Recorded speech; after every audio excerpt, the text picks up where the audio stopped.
Okay, हाँ तुम्हें तो दिख रहा है इधर, तुम्हें मसला नहीं है। आते हैं कंडीशंस पर, ठीक है। ओके,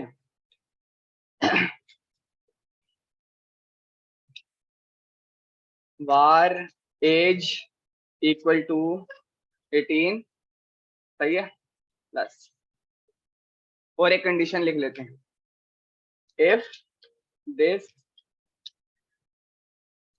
और एल्स ना चले।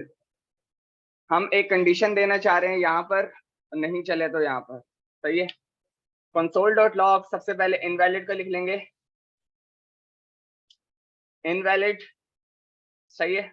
अगर कंडीशन ना चले तो, अदरवाइज मैं यहाँ लिखना चाह रहा हूँ अगर एज 10 नहीं है तो, एज में जो नंबर असाइन किया गया है अगर वो 10 नहीं है, ठीक है।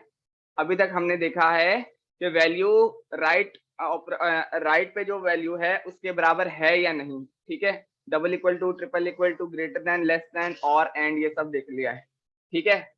आपके पास वो कुछ इस तरीके से दिखाएगा, नॉट का ऑपरेटर हमारे पास होता है exclamation mark is equal to, ये आपके पास नॉट इक्वल टू का ऑपरेटर है। किसका ऑपरेटर है? नॉट इक्वल टू का, ठीक है। मेरे पास तो किसी दूसरे तरीके से दिखाएगा, तो उससे कंफ्यूज नहीं होने का, ठीक है। मैंने लिखा age is not equal to 10, ठीक है। मेरे पास वो कुछ इस तरीके से दिखा रहा है, उससे कंफ्यूज नहीं होने का, ठीक है। और यहाँ पे हम कंसोल लगा देते हैं कि age is not equal to 10। अभी कौन सी कंडीशन वर्क करेगी? अभी कौन सी कंडीशन चलनी चाहिए? इनवैलिड,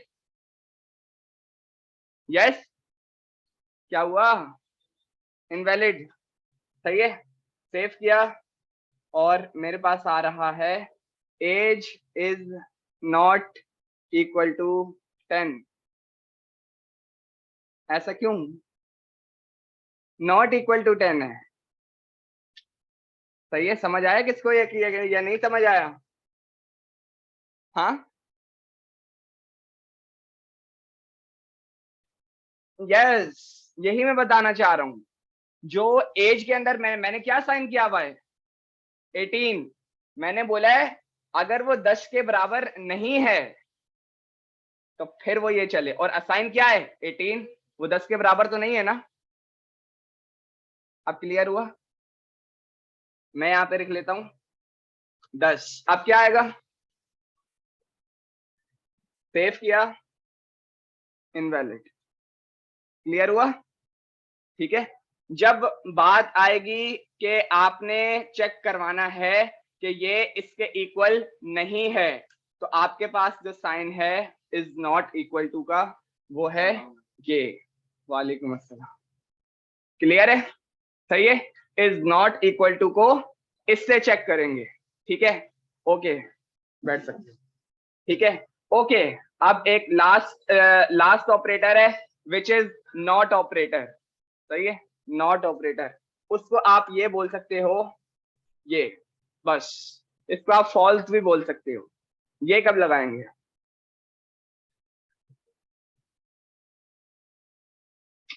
मैंने लिखा var a equal to true,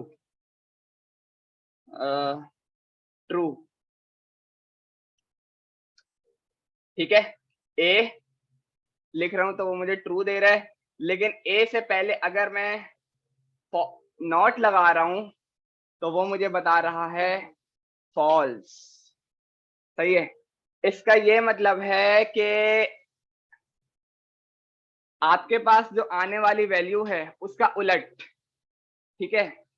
इसका ये मतलब है नॉट ऑपरेटर का कि आपके पास जो आने वाली वैल्यू है उसका उलट। आओ दोबारा हम कोड से करते हैं इस काम को।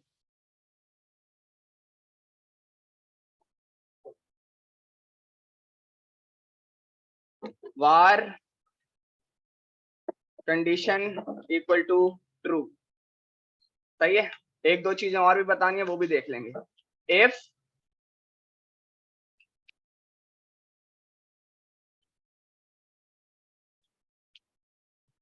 एल्स, अगर मुझे सिर्फ ये चेक करवाना है कि कंडीशन के अंदर ट्रू है तो कंसोल डॉट लॉग में चला दो condition true, otherwise condition false. तो मैं इस ब्रैकेट में क्या लिखूंगा, जल्दी जल्दी सोच के बताओ।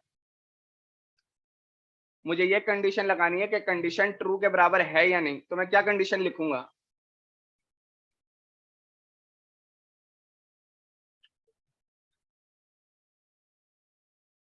Condition is false. जल्दी बताओ भाई। Double equal to condition double equal to true, ये किसने बोला है? बिल्कुल सही।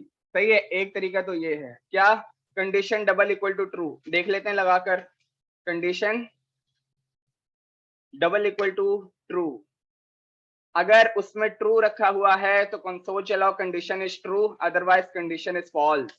ठीक है, मैं यहां पर आया, मैंने रिफ्रेश किया तो वो मुझे बता रहा है कंडीशन इज ट्रू। लेकिन ठीक है, आपको जब आपको लगे कि आपने जिस पर वैलिडेटर लगाया हुआ है अगर वो बुलियन है, सही है, अगर वो बुलियन है, चेयर लेकर आइए प्लीज, उनको बोलो कि चेयर दें। ठीक है, रखी हुई है, सही है। अगर आपको लगे कि जो आने वाला जिससे आप कंडीशन चेक करवा रहे हो वो अगर बुलियन है तो आपको डबल इक्वल टू या ट्रिपल इक्वल टू ट्रू लगाने की जरूरत नहीं है। अगर आप ब्रैकेट में खाली वो वेरिएबल असाइन कर दो जिसमें वो बुलियन आने वाला है तो इसका ये मतलब है कि वो डिफॉल्ट पे ट्रू को एक्सेप्ट करेगा। मेरी बात दोबारा सुनो, ठीक है, तुमने एक वेरिएबल पे कंडीशन चेक करनी है कि ये ट्रू है या नहीं, ठीक है, तो यहां पर instead of this not triple double equal to condition double equal to true, ये चेक करने से बेहतर है आप उसको खाली वो कीवर्ड बता दो और जब वहां पर आने वाला आपका जो डेटा टाइप अगर बुलियन है तो डिफॉल्ट पर वो उसको ट्रू कैच करेगा। ठीक है, अब हम चलाकर देखते हैं, सेव किया और रिफ्रेश किया तो वो मुझे कंडीशन इज ट्रू बता रहा है। ठीक है, ओके, मैंने भी आपको थोड़ी देर पहले ये चीज बताई है, ये आपका नॉट ऑपरेटर है, इसका मतलब है जो भी आने वाला है उसका उलट। ठीक है, तो अगर इसका मतलब ट्रू है और इसके स्टार्ट में ये लगा देता हूं नॉट ऑपरेटर, तो अब ये क्या कंसिडर होगा? फॉल्स कंसिडर होगा। ठीक है, सेव किया, अब क्या कंडीशन चलनी चाहिए? सही है, नॉट इक्वल टू और नॉट ऑपरेटर। ठीक है, किस किस को मसला है और या किसी का कोई सवाल है तो वो पूछ ले। इंपॉर्टेंट सवाल देख लेते हैं अगर कोई बुक में पढ़े हुए हैं तो, अदरवाइज हम टास्क पर जाएंगे। इफ स्टेटमेंट, ये भी हो गया, ये भी हो गया,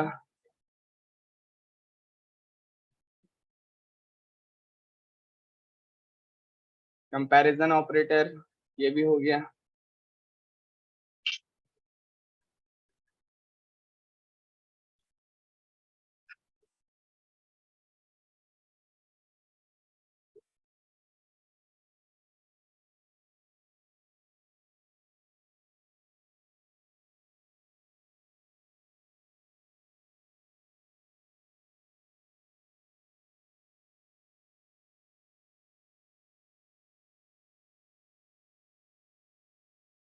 ओके, इसकी एक एग्जांपल कर लेते हैं, if else nested, if else statement nested.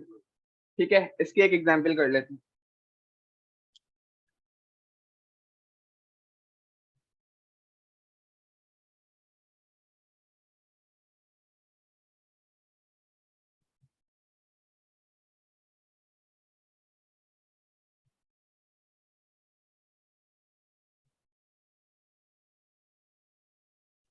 var user input equal to prompt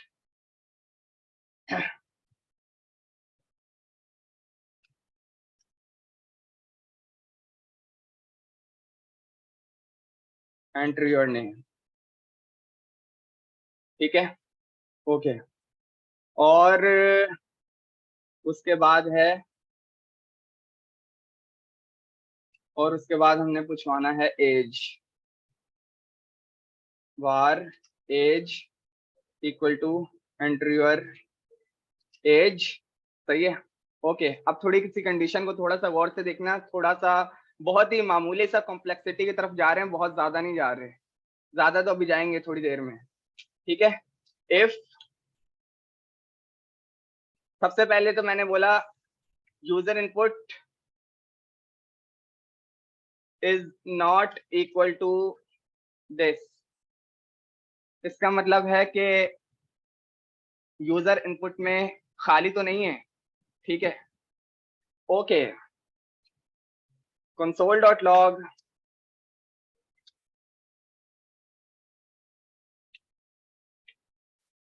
user input is empty।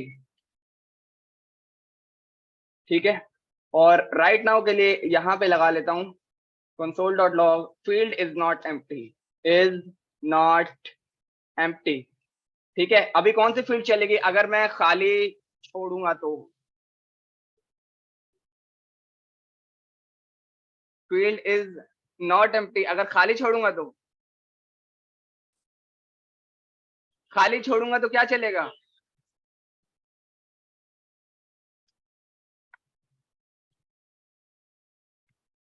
User input is empty, सही चला है, ओके। वापस आते हैं, field is not empty, clear है, okay. Field is not empty को यहाँ पे मैंने कमेंट करा। अब देख लो ब्रैकेट नंबर, लाइन नंबर 28 से जो शुरू हो रहे हैं और 30 पे खत्म हो रहे हैं, सही है, ओके। इन ब्रैकेट्स की बॉडी के अंदर हूं मैं, सही है। इफ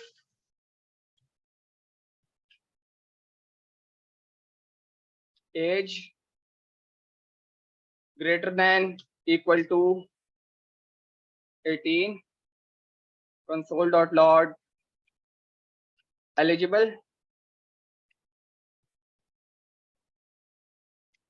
else console.log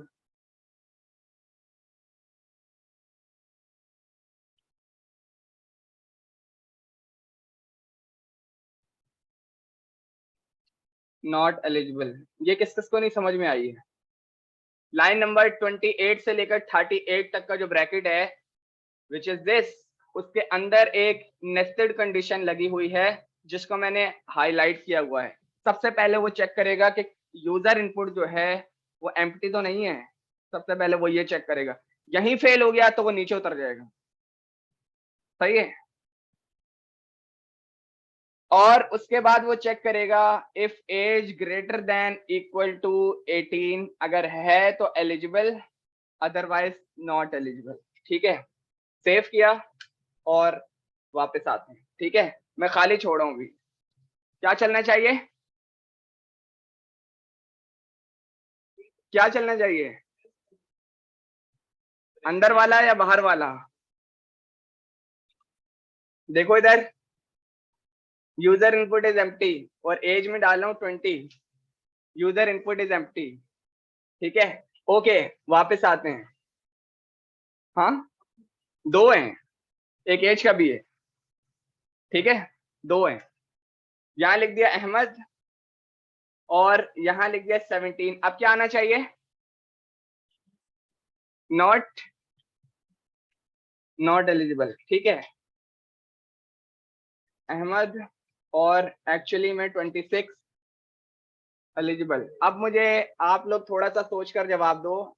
मैं चाह रहा हूं ये जो दूसरा प्रॉम्प्ट है ये तब पूछे जब पहली कंडीशन ट्रू हो, तो फिर क्या लिखेंगे? यूजर इनपुट अगर एम्प्टी नहीं है तो दूसरा सवाल पूछे, वरना दूसरा सवाल ना ही पूछे। जी, सर चैंपियन, मैं बोल रहा हूं अगर यूजर इनपुट एम्प्टी नहीं है तो वो एज का पूछे, वरना वो एज का ना पूछे। मेरा सवाल जिससे इसको क्लियर नहीं है वो बताए पहले। ये देखो, दोबारा देखो, रिफ्रेश वापस आते हैं। मैंने यहाँ पे लिख दिया एम्प्टी। अगर मैं एम्प्टी छोड़ दूं ना, दूसरा प्रॉम्प्ट ही ना खुले। अब समझ आया?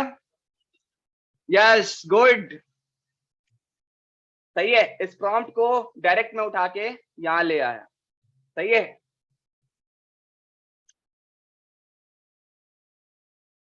सेव किया और रिफ्रेश। अब मैं इसको एम्प्टी छोड़ूंगा तो वो मेरे से दूसरा प्रॉम्प्ट, गुड, सही है। वापस आते हैं, मैंने लिखा अहमद, अब वो दूसरा प्रॉम्प्ट पूछ रहा है, ठीक है। ये किस किस को क्लियर हुआ है ये जो बात करी है? और यहाँ पे लिखा 23, तो वो बोल रहा है एलिजिबल। ये एग्जाम्पल क्लियर है? आप अपनी कंडीशंस पे प्रॉम्प्ट खुलवा सकते हो, आप अपनी कंडीशन पे प्रॉम्प्ट बंद करवा सकते हो, ठीक। और किसी के कोई कंफ्यूजन जो नहीं समझ में आ रही हो? किसी का कोई सवाल? देखते हैं बुक वाले क्या कह रहे हैं, देख लेते हैं थोड़ा सा। दिस हाँ सही आता है, इससे ज्यादा ही आता है बल्कि।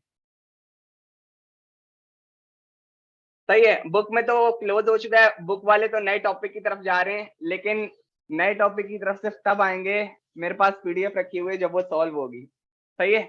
आपको मैं सिर्फ 3 सवाल दे रहा हूँ और उन 3 सवाल के मैं आपको दे रहा हूँ 8:30 तक का टाइम, सही है। जिसको काम आता है उसके लिए वो सिर्फ 5 मिनट का काम है, जिसने ये वाला काम सही से सीखा है और पिछला काम उसको रिवाइज है, ठीक है। सिस्टम ओपन कर लो, लेकिन पहले सवाल देख लो, ठीक है। टोटल 25 है, 20 है, लेकिन देखते हैं हम कितने कर पाते हैं। सवाल कितने हैं?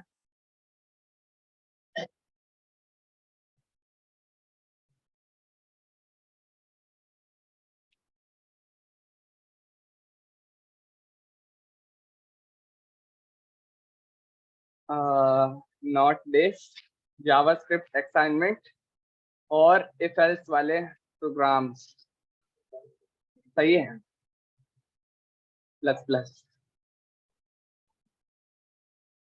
ये सारे करने हैं। अच्छा सही है, 20 है, ठीक है। बिल्कुल सारे नहीं करने हैं, देखते हैं। ऐसा कर लेते हैं, जो शुरू के 2 है ना वो कॉपी कर लेते हैं बस। इन दोनों को कॉपी कर लिया, हाँ, नोट पैड पे यहीं से दिखेंगे।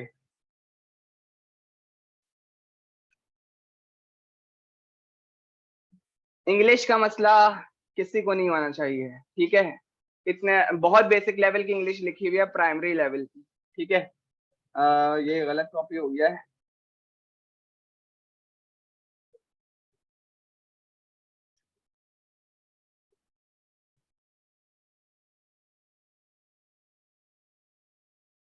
ठीक है, question number 1, write a program to check whether the given input number is divisible by 3 or else show a message number is not divisible by 3, सही है। क्या कह रहा है? एक यूजर से इनपुट लेना है, कोई भी नंबर, 1 दे दिया, 2 दे दिया, 1000 दे दिया। अगर वो 3 से डिवाइड हो सकता है तो बता दे 3 से डिवाइड हो सकता है, अदरवाइज बता दे 3 से डिवाइड नहीं हो सकता। सवाल नंबर 1। दूसरा, write a program that checks whether the given put is an even number और odd number. Sir even number क्या होते हैं? इवन नंबर क्या होते हैं? क्या होते हैं? 2 4 6 8 10। और ऑड नंबर क्या होते हैं? 1 3 5 7 9। वो बोल रहा है कि इवन नंबर, आपने एक इनपुट देना है यूजर को, 1 दिया, क्या बोलेगा वो? Odd number. 2 दिया, क्या बोलेगा वो? Even number. ये 2 प्रोग्राम करने, मैंने आपको बहुत टाइम दिया है, गूगल से हेल्प नहीं लेनी है। नहीं, ऑल मैं 1,00,000 डालूं वो बताए, सही है। मैंने बहुत ज्यादा टाइम दिया है, 20 सवाल हैं। आप लोगों ने 1 मंथ नहीं लगाना है इस पे, हमने सिर्फ 1 से 2 दिन लगाने हैं ये 20 सवाल सॉल्व करने में। ठीक है, तो चलो स्टार्ट करो, देखते हैं किसका सबसे पहले होता है। सिर्फ 5 मिनट के सवाल हैं, अगर पिछले कॉन्सेप्ट क्लियर हैं तो सही है।